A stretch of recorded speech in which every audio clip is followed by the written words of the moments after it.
Hey everyone, welcome to this episode of Compassion and Courage, Conversations in Healthcare.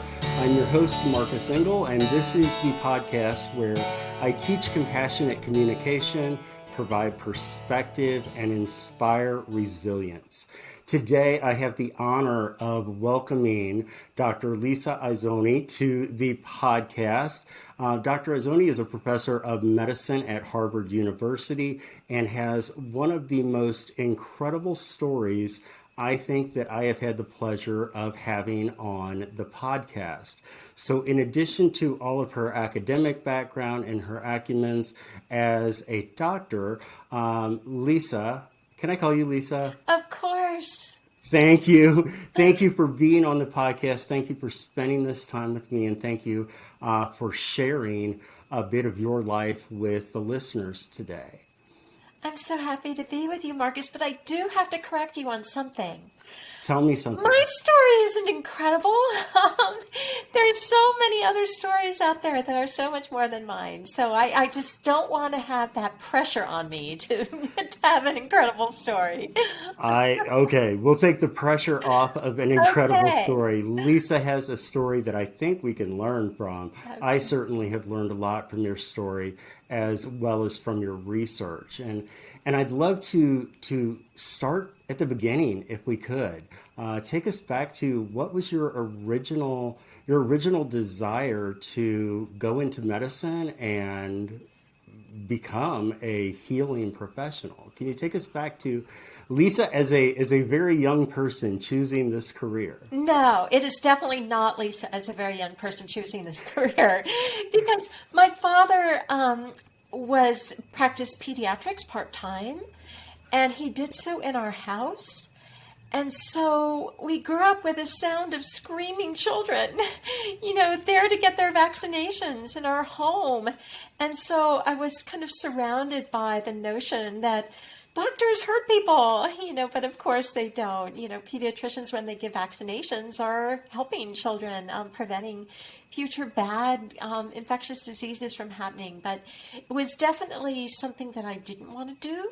And I saw how it consumed my father's life and took over his life, and I didn't really want to do it. So I went to Duke University as an undergraduate and did rocks or jocks for my science kind of requirement, and did one semester biology because it was just fun. And then I went to Harvard for graduate school, to the School of Public Health in 1976. Yes, I'm an old person. And to study health policy and management. And there I met some amazing doctors who said to me, look, Lisa, health policy is great. And at the time, in the mid-70s, Ted Kennedy was talking about national health insurance. There was all sorts of concern that medicine was so expensive and how could our country continue affording it. But they convinced me to think about going into becoming a practitioner. And I thought about it long and hard and made a pros and cons little memo on the table in my little tiny studio apartment that was the size of a postage stamp. And finally, at the end of the year, I decided to go back to school and take inorganic chemistry and organic chemistry and physics and calculus to apply to medical school. But all of that time, I didn't really realize it because I was a busy young person and, of course, invincible. I was having these on-again, off-again symptoms that were just, you couldn't really describe them. You couldn't put them into words. They were just there. You were kind of aware of them. Like when I would go out jogging in the morning, I would not know where my legs were in space. I would know that they were down there running on the pavement, but I had no conscious awareness of where they were. I would feel like there were hot branding irons kind of pressing into my flesh. But these symptoms would come for like 6 weeks, and I was really, really busy, as you can tell from the curriculum that I just outlined for you. And so I never really pursued a medical workup until I got to Harvard Medical School, which I started September 8th of 1980. And I started doing things like bumping into trees when I'd be walking along, and I could no longer avoid thinking about it. And At the end of my first semester at medical school, I met a very nice young neurologist who very quietly and calmly and very kindly took the history, and at the end of his time with me said, "You have a classic kind of history for relapsing remitting multiple sclerosis. We need to do a few more tests to make sure you don't have a brain tumor, but I think that that's what it is." And so this was in December of 1980. This was before MRI scanners even existed, and so I had to have all these dreadful kind of tests that involve long needles and terrible, shocking types of things and CT scans. But I was diagnosed ultimately with MS, and it was a time, Marcus, before Oprah Winfrey, before Facebook. It was a time back when women were ashamed to admit when they had breast cancer, because it was considered a stigmatizing thing back then to even confess to having breast cancer. And so it was a time when people were actually private about their illness. And so I was very private about the fact that I had MS, but of course, the entire medical school knew, in terms of the professors. And so I was forbidden from, doing call. And this was a time when it would be a badge of honor staying up 3 nights in a row, taking call with the team. I just couldn't do that. And so I was able to get through medical school in 4 years, but it was pretty tough and pretty awful. And I'll just tell you 2 stories from it to give you a sense of what it was like back then. Of course, your audience knows, I'm sure, that this was 10 years before the passage of the Americans with Disabilities Act, which George Herbert Walker Bush signed on July 26th of 1990, and so I was before then. But I remember at the end of my 3rd year, so Harvard Medical School used to have these events for students and senior professors and administrators at the Harvard-affiliated academic medical centers, where they would serve you sherry and cheese cubes, and then you'd sit down to dinner and you'd have conversations. And so I sat down to dinner after the obligatory sherry and cheese cubes next to the president of a very large hospital affiliated with Harvard.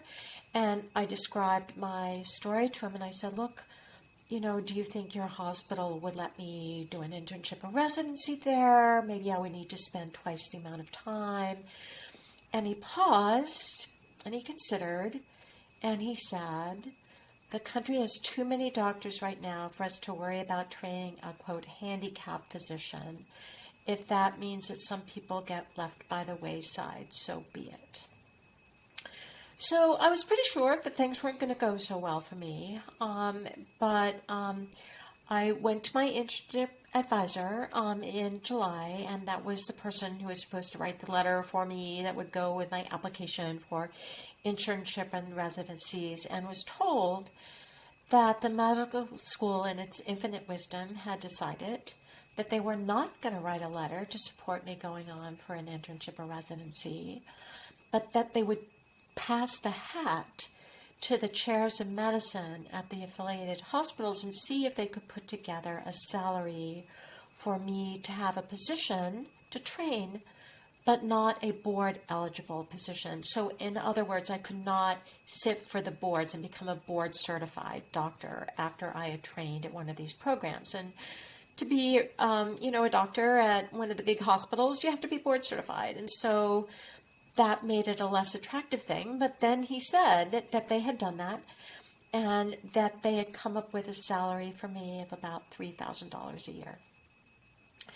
And back at that time, the starting intern salary was $26,000, and there was no way that I could even eat for $3,000 a year.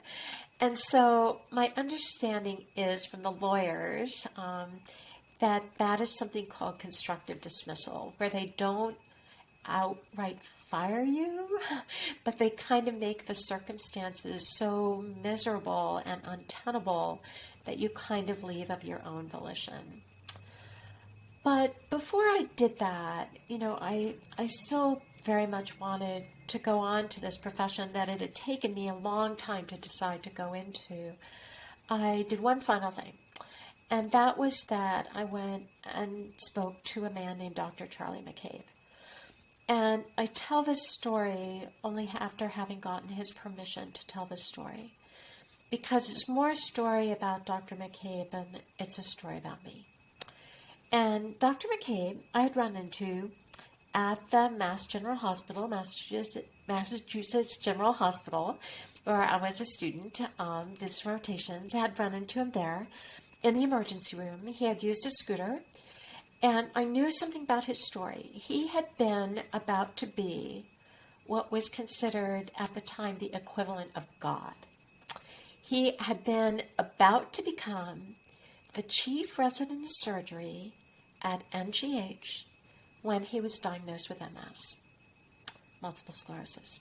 And so he couldn't go on to become the chief resident of surgery. And so what he did do was he became a beloved teacher in the emergency department, and just somebody who everybody kind of learned from and respected greatly. And so I wanted to go ask Dr. Charlie McCabe, would it be okay? Or did he have any suggestions for me about what I should do to try to continue my training? And so I asked his permission, as I told you, Marcus, to tell this story, because what he said to me when I went and told him my little tiny story and what should I do, Dr. McCabe, was he said, look, if there's anything else you can do, you should do anything else, because they will never, ever believe that you are qualified to be a doctor if you have a disability. And so the reason I had to ask his permission is because he was really telling me a story about himself when he said that to me. You know, here he was, just this incredibly accomplished person about to be God, when he was basically cut down in, right about the time that he was about to assume that position. So I tried to find a job. I went elsewhere. I won't bore you by going further on about my medical school experiences, but let me just say that I was unaware that Dr. McCabe was gravely ill, and he died about 3 weeks after I asked his permission to tell that story. But I am truly grateful to him for being allowed to do that. Yeah, and thank you for sharing that story too. Yeah. What a powerful story. If you can do anything else, do it, because at the time, disability precluded you from being able to experience the world with equal access. I know that disability did not come into my life until 3 years after the passage of the ADA, and that is something that I am extremely grateful for, because I have never had to face some of the levels of discrimination and just stigma that I believe might have come along with the passage of the ADA. Yeah, and something, Marcus, I don't know whether this happened to you when you became blind. I don't know what the way of kind of quote unquote treating that is, or whether you're introduced to peers or colleagues who've also become blind. But for me, I felt totally alone.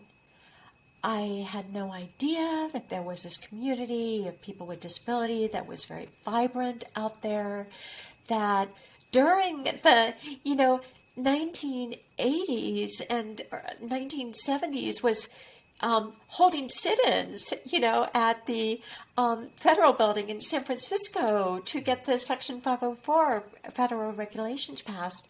I didn't know anything about that. And so I felt very alone. I felt totally unaware that there was anything that could help me. And as I told you, it was a time when you didn't talk about it. And so I started using a wheelchair 4 years after graduating from medical school. So I was, walking with one cane after actually falling while I was walking from my house to a hospital for a rotation. I fell and broke my foot. And so that's when I started using a cane during my third year at medical school. And then it was one cane and then two canes. And then finally, I started using a scooter because all of a sudden I'd gotten sense in my mind, that falling was just not a really good thing to do, and I couldn't do and go out and be places that I wanted to be once I started my career. And so I started using a scooter, but I didn't tell people why I was starting to use it. And so my colleagues were terrified that my MS had gotten worse, but no, it's just that I'd finally gotten some sense in my head to start using this wonderful device. And so, I just didn't feel any sense of community. I don't know whether you felt a sense of community. It's an interesting question that you bring up, because I remember at one point I said, I have blind people coming out of the woodwork to meet me.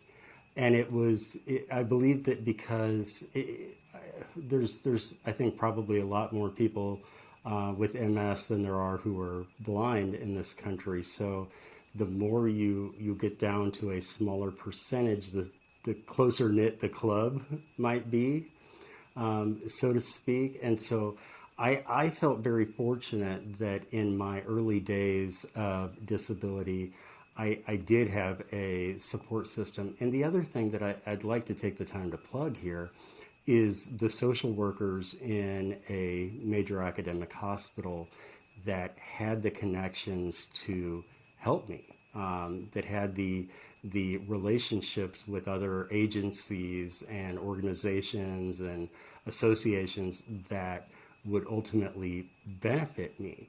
It was not I don't want to say taboo, but like you said, people didn't talk about it.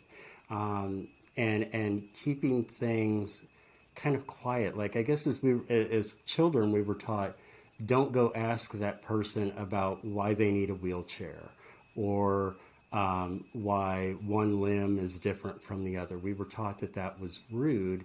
And I think adults kind of just rolled with that, right?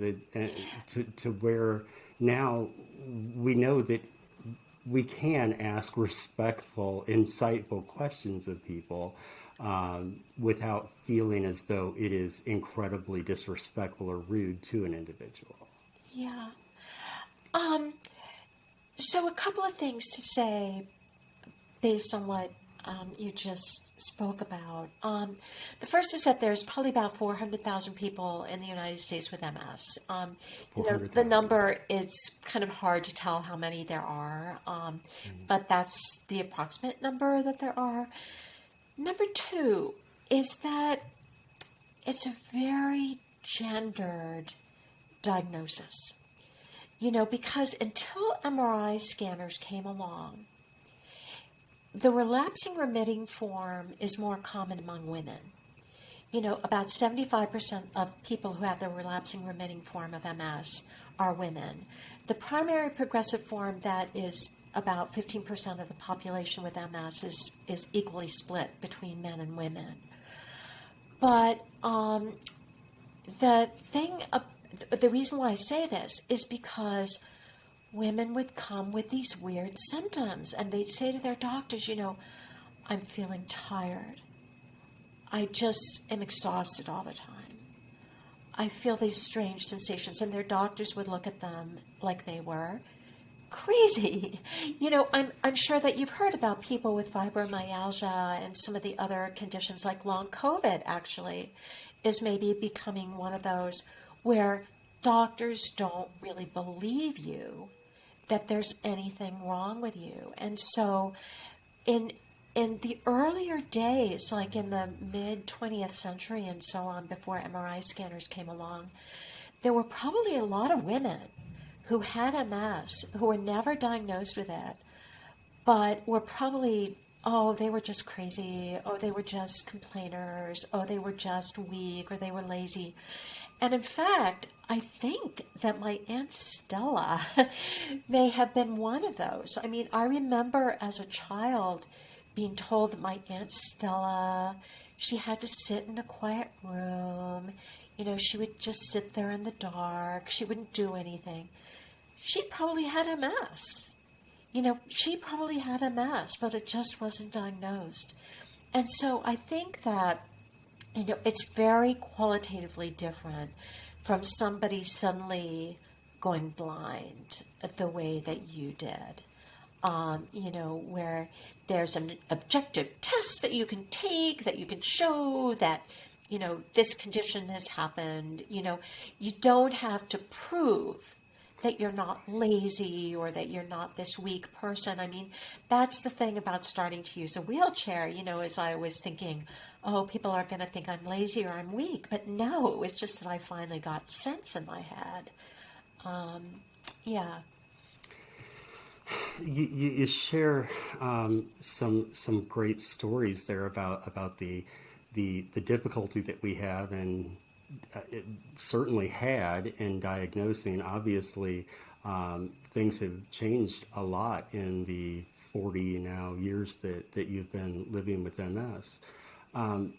Is there something in the world of MS right now that is on the horizon medically that you find exciting? Well, okay, I'm going to confess the truth to you here and to however many thousands of people are listening to your podcast, but I don't follow it because for relapsing remitting MS, yes, there are what are called disease-modifying therapies that came in the early 1990s. By that point, I was already what's called secondary progressive. So by that point, I was no longer relapsing remitting. I no longer got better totally between my relapses. And so, I saw a neurologist for the first time in, I won't tell you how many years, because I just won't tell you how many years, but I finally saw a neurologist I'll tell you, it's been over a decade about since a I've month or been two to an ago. ophthalmologist. Yes. And I It's said to been her, over. is there anything new out there? And she said, no, there really isn't anything. And so it's kind of like, there isn't anything out there for the MS. So you just have to do what you do, I'm sure, which is just try to keep healthy otherwise. Try to eat right, try to exercise, try to keep your weight down, all those kind of things that are just common sense kind of things. But no, for relapsing remitting again, there are drugs. However, let me say that they're unpredictable, that there's quite a few of them, that sometimes people will start with one and have bad side effects with them and have to switch to another and have to switch to another and have to switch to another. And the disease's course is so unpredictable that you just really can't predict what's going to happen. And so I remember that the very kind and gentle neurologist who diagnosed me in December of 1980, who is now a close personal friend and who we still see all the time, said to me back then, he said, Lisa, you're just going to have to learn how to live with uncertainty. And that's a very powerful thing to have to learn as a young person. At that point, I was 26. And however, that lesson has really stood me, I think, in good stead, Marcus, because think about all the uncertainty that our whole country, our entire planet has been living with in the last year or two. And it's just a good lesson to kind of have to learn. Living with the unexpected turns that life I'm brings. having trouble hearing you. I'm sorry. Sure, sorry. We'll make sure that that's better. Living with the unexpected turns that life brings, that brings us back to you completing med school, and you will say that you have never worked as a medical practitioner, but your research over the years has been profoundly impactful to many, many policies. And so could you tell us about where your interest, well, I guess you did tell us where your interest started whenever you were going to the program at Harvard. And so could you kind of walk us through what you have studied over the years and what has What I'd really like you to share with about the study that came out earlier this year, and how that has real life implication for people like you and me on a daily basis. Sure. Well, thank you for asking. So, when I got out of medical school, I immediately went into health policy research because that had been what I was getting my degree in at graduate school before I started medical school.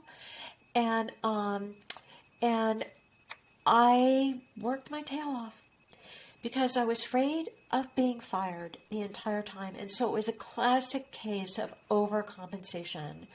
The imposter syndrome, feeling like I shouldn't be here.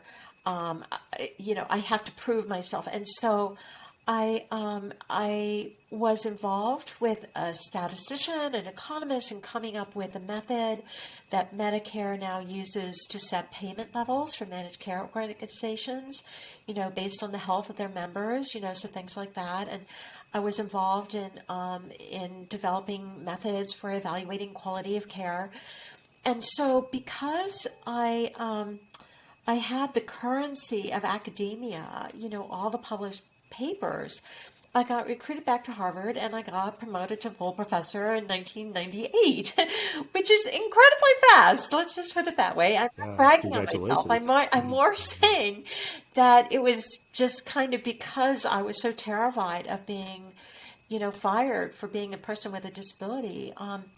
But at that point, I just took a deep breath and I said, okay, it would be awfully hard for them to fire me because, by the way, I was the first woman promoted to full professor in the Department of Medicine at the big academic medical center where I was. And so it would be hard to fire both the first woman and a person with a disability. So I said, okay, I can probably take a little bit of a deep breath now.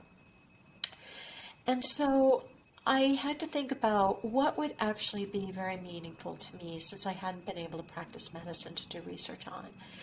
And so I started to realize, Marcus, kind of like you do, that people come up to you on the street or in airports or wherever. People had started coming up to me in my scooter, as I was sitting there in the airport, because I had to travel back and forth to Washington, D.C. a lot for my health policy research and activities. And they would tell me stories about themselves. I mean, I started calling it my rolling focus group because it was just people, strangers, coming up and telling me about their lives and how they were having trouble walking. And in fact, mobility problems are the most common type of disability for Americans. The most common cause for disability among adults is arthritis. And so I did the thing that academics do, which is a literature review.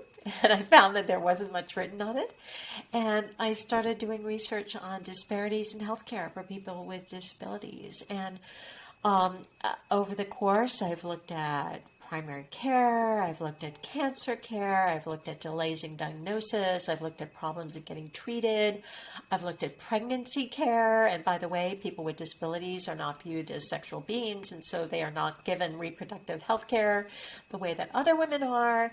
And so that was really, really fun. And in the course of doing that, I've probably interviewed either individual interviews or focus group interviews, probably more than 300 people with different types of disability, although I focused primarily on mobility disability because that's my lived experience and my comfort zone, really, but I have done work on other types of disability. But the project that you're referring to was recently I said, okay, a lot of what I've heard from all the people that I've talked to all this time is that doctors make erroneous assumptions about us and about our lives. They do not understand our lives. They do not understand how we value their lives. And they're there. So therefore, part of the reason that we get worse quality of care, we don't get the same type of care that other people do, is because doctors fail to think of us as people with full lives and an expectation about living long lives. And so I decided that, okay, it's time for me to talk to doctors. So I had talked to doctors a little bit during my first project and had found that one of my favorite quotes from my first project ever was a doctor telling me that, quote unquote, walking problems were social worker type stuff. It's not really medicine, you know. And so I remember that with a great deal of fondness. That told me a lot. But anyway, so my colleagues and I conducted a survey that started in October of 2019, finished kind of early pandemic in June of 2020. And it was the first ever national survey of doctors asking them about their experiences with and perceptions of caring for people with disability. And so the finding that was most shocking to me, and there were a number of kind of blockbuster findings from my point of view, but the one that was most shocking to me was that over 82% of doctors think that the quality of life of people with significant disability is worse than the quality of life for other people. So they look at you, they look at me, and they think that we have worse quality of life than other people do. Okay, That is a yeah. So let's put that in perspective. That is 4 out of 5 doctors Yes. will look at an individual who has a disability Yes. and make the assumption that that individual has a lesser quality of life than an able-bodied peer. Is that summing up that statistic? That is exactly right. And think about the implications of that. Especially during COVID-19 pandemic, the implications just hit you in the face. If you remember back to the early days of the pandemic when we were talking about not having enough ventilators, even recently, in recent weeks, literally, in recent months, we've had hospitals in certain parts of the country go to crisis standards of care, which means that they have too few beds, and so they have to make decisions about who they will admit to the hospital and who they won't. And some of the crisis standards of care said things like, we will put to the end of the line people with functional deficits. We will put to the end of the line people with intellectual disability. Forcing the Office of Civil Rights at the Department of Health and Human Services on March 28th of 2020 to come out with a pronouncement that, something, it's actually illegal to discriminate against people with disability. And what was interesting about that March 28th notice from that office was that it said that you should not base decisions on perceptions of quality of life. But we know that we have implicit biases. Physicians may not be aware that they have these kind of biases, or they might not have an explicit understanding of their biases. Or my theory is that they feel that they are absolutely right, that it's obvious that our quality of life is worse than for other people. And so why should they have to defend that? It's just obvious. It's just self-evident. But anyway, yeah, so that was one of the findings. So that is such as you said, the implications for real world treatment. If we start rationing care, I, Marcus Engel, or you, have the potential to be at the back of the line. We're at the back of the line. At the Absolutely. back of the line. And that, I think, is probably a little disturbing for some people to hear. So what do we do about this implicit bias that your research has shown? Well, we make noises about it. It was great that the Office of Civil Rights at Department of Health and Human Services came out with that pronouncement, but obviously that was just one step.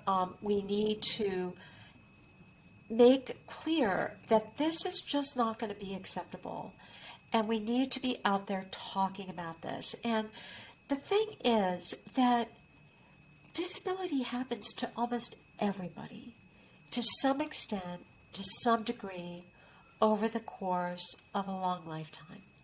It's part of human experience. There may be some people who might get out of life alive or dead, by the time they pass, without having had any period of disability, but most of us will have some period of disability.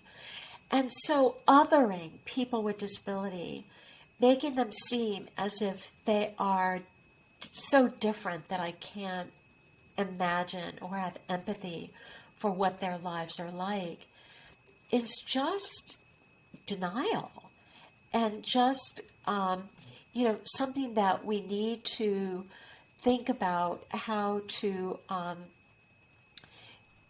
train up and coming doctors, but that's going to take too long, because it takes 7 years to train an internist, 4 years of medical school and 3 years of internship or residency. And we know that there are amazing young people coming into the field of medicine right now who are going to be very open to disability. But then we've got all the old people like me, the baby boomers who are practicing medicine, who still have these views. And so I think that, my point is doing sessions like the one that we're doing right now.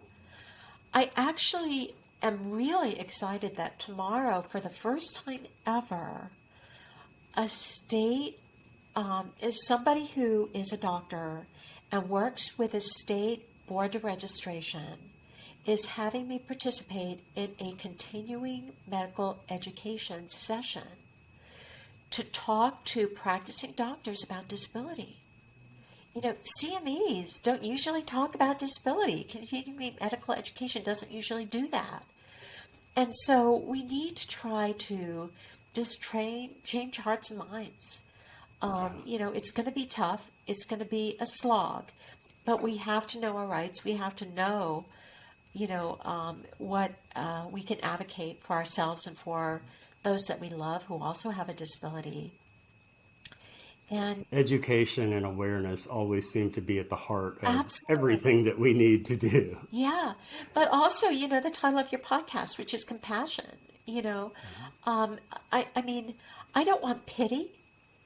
And there's probably, you could probably give me a long kind of exposition about what the difference is between compassion and pity in the context of disability, because we need to be very clear that pity has embedded within it, patronizing attitudes that, almost explicitly devalue somebody else's life. But certainly compassion, empathy, and recognition that there but for the grace,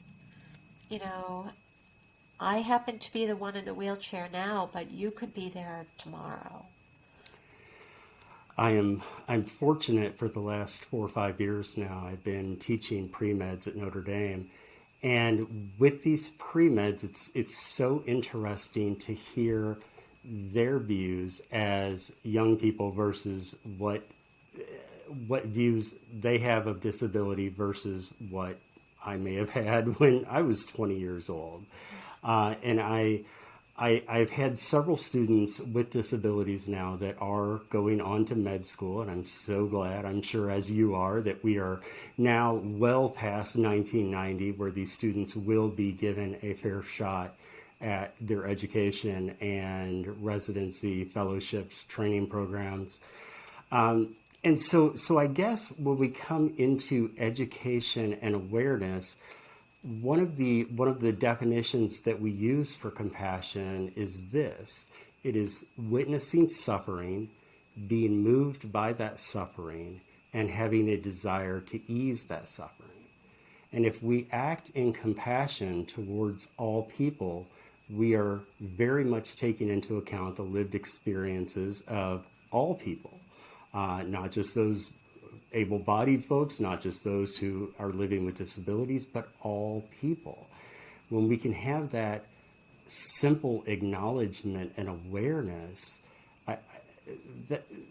when we can maybe stop looking at our phones all day and look at another human being and what is going on with them, hopefully that gives us a little bit more of an idea of another's lived experience. And I think that your work has done a fine job of bringing that out into the light. Well, thank you. Lisa, we have just a few minutes left, and can I shoot a couple of rapid fire questions by you? Sure, of course.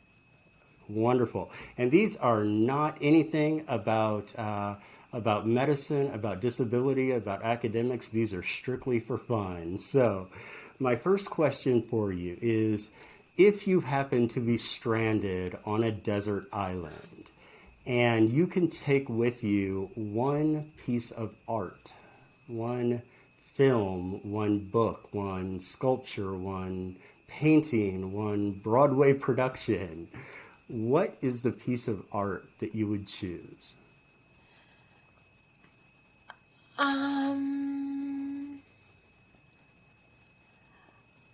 I have no idea, but it would probably be both visual and auditory. And so I'd have to think about it, but I kind of am a little queasy about saying this, but it might be opera. And it might be the end of Der Rosenkavalier, when the sopranos sing their duet and then their trio.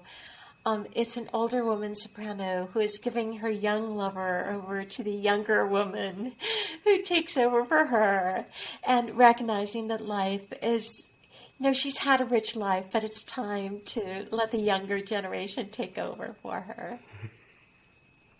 That is beautiful, and if I could get that to you on a desert island, I certainly would. Well, you should try listening to it. It's just amazing, especially I definitely if you hear will. Renee Yeah. Fleming singing it. I will look into that very much. Yeah. So, second question for you is, if you could live for one day, live the life of any fictional character, who would you choose and why? A fictional character.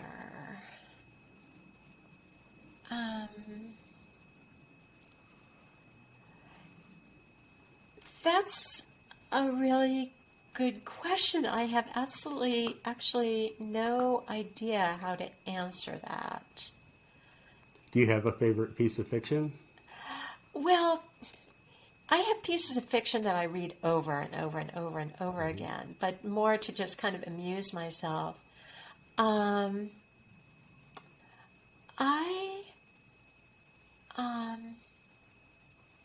I don't know, because the thing is that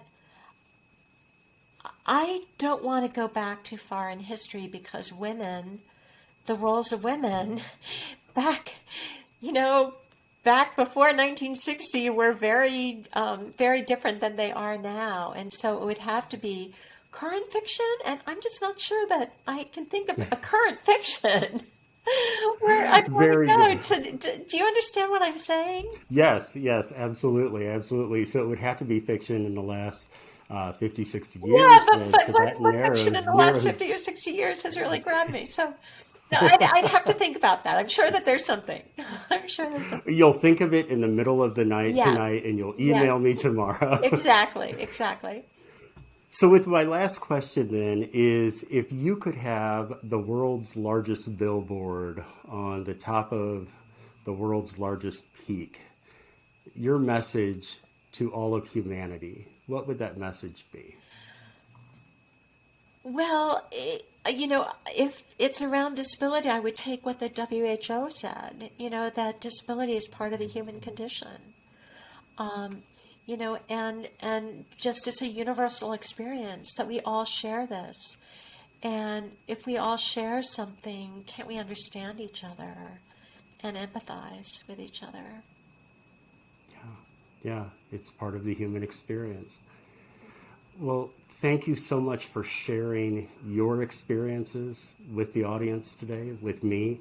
Thank you so much for the work that you have done and the policies that you have helped enact that help support people like me. I think you're an amazing example of compassion and courage. Oh, thank you. Thank you so much, Marcus. It was really a treat being here. Thank you.